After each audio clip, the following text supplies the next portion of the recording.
Alright fellas, welcome back to the channel, and today we will be removing the turbo off this thing. We're going to get us a new one. I don't like this back housing, I don't like anything to do with this one, so we're going to get going at it. It's going to be a pain in the ass because they put about every fitting on here backwards or incorrectly, so here we go. Let's dive into this thing. Oh, did you get your bike? Soundstripe.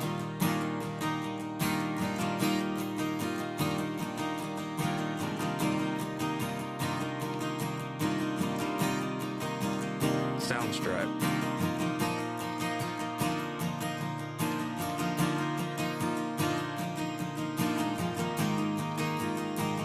Fellers, got turbo off. Now we're gonna measure this flange on the manifold. Looking at it, I think it's T3, but I don't know.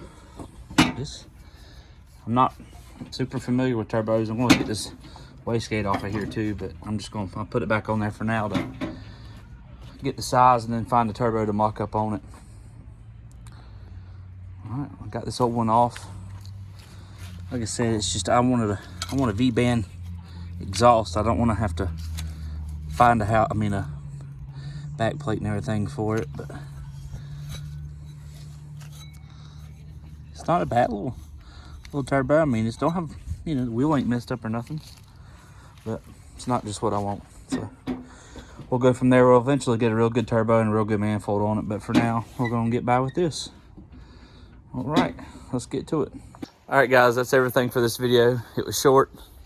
Got the turbo off, figured out it was a T3 flange, so go order another turbo. I'm looking at the VS Racing, I think it's 6266. I believe that's what I'm looking at going with. Just that way we got good response and this thing can actually build the boost. I don't want to go super big, and like I said, we're not trying to make a whole lot of power right now. So, but appreciate it, you guys. Thanks for the views. They're getting up. I'm trying to put the content out and be better with it, but it's hard right now with working and all the holidays, but we're about to get back after it real hard. Yeah, well, my helper here. My helper's supposed to be helping me, but she's too worried about her bicycle. Hey. Hey. That's a big, she ain't paying attention. Y'all have a good weekend. See y'all later.